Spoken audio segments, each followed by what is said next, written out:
Oke, assalamualaikum warahmatullahi wabarakatuh. Selamat berjumpa kembali ya dengan saya Faiz di channel yang berbahagia ini ya, sahabat-sahabat sekalian. Kali ini kita akan bicara tentang fenomena pelet atau fenomena diguna-gunain atau fenomena yang lainnya lah yang berhubungan dengan itu, apapun namanya di suatu daerahnya.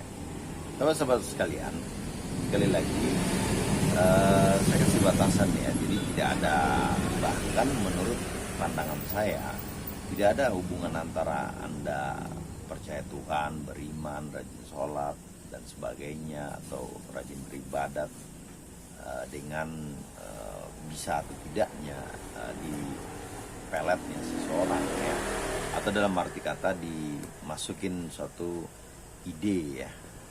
Nah, sahabat-sahabat sekalian, bahasa mistisnya itu diguna-gunakan di pelet ya.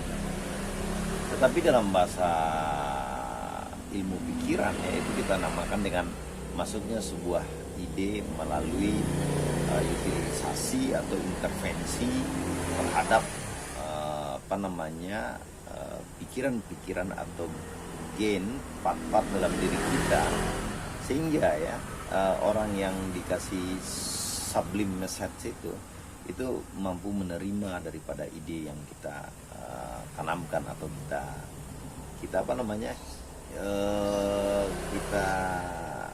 kita tebarkan seperti itu ya, sahabat-sahabat sekalian. Nah, sahabat-sahabat sekalian, frekuensi-frekuensi itu kan masuk ketika kita berada di gelombang-gelombang theta ya, delta, theta, di mana gelombang-gelombang atau frekuensi tersebut itu berhubungan dengan belief system yang ada dalam diri kita. Misalnya Anda butuh di dalam diri Anda itu, Anda butuh seseorang yang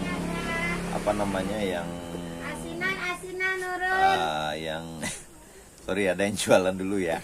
Nah, kita butuh oke, saya lanjutkan. Masuknya ide itu karena memang ada belief system dalam diri seseorang tuh. Misalnya dia kesepian ya, tahu-taunya ada seseorang yang rame yang datang, maka dia akan lebih mudah untuk dipengaruhi oleh orang-orang yang rame seperti itu. Karena dibutuhkan oleh pikiran kita itu, atau kita akan membutuhkan atau kita akan mencari kita akan men-searching apa yang kita butuhkan seperti itu. Nah, ide-ide itu kan masuk melalui anchor-anchor yang ditanamkan oleh orang-orang yang memang paham ya. Di situ banyak ya faktornya, entah itu pengototan, entah itu keseringan, entah itu timeline-nya, sehingga ide itu bisa masuk. Makanya misalnya kalau dalam persoalan cinta ya, misalnya sublim-sublim itu masuk ketika orang itu ngotot, ketika ide itu misalnya dia selalu ya repetisi, dan juga dia melakukan di timeline waktu di mana gelombang theta atau gelombang delta itu berada misalnya di waktu tidur atau bangun tidur seperti itu. Sahabat-sahabat sekalian, bagaimana pertanyaannya, itu proses ya untuk masuk ke dalam yang kita namakan dengan guna-guna atau hipnosis. Nah, bagaimana kita menangkal ini ya? Sebenarnya agak sulit ya kalau orang udah terguna-gunakan, kalau bahasa ini ya, kita menggunakan sudut pandang bahasa etimologi ketimuran, yaitu guna-guna dan pelet dan sebagainya itu, karena orang itu berada dalam pengaruh ide ya, yang dalam diri dia tuh masuk. Nah, dalam pengalaman dan pengamatan saya itu pertama kita harus cari anchor ya, anchor yang memutuskan jangkar emosi, yang memutuskan antara bridging ya, memutuskan antara emosi itu bisa terbangun dengan ide itu. Karena ide itu masuk pasti ada emosi yang masuk. Nah, biasanya kan kita manusia lambang ya, jadi kita harus mencari tahu lambang-lambangnya ya, atau kode-kodenya ya, bisa berubah lagu, bisa berubah barang, bisa berubah apapun ya.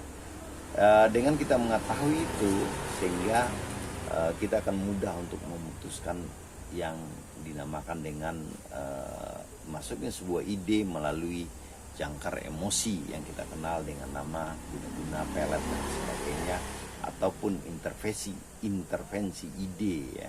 Sahabat-sahabat sekalian, mudah-mudahan aja ya pembahasan ini sangat mudah dipahami ya.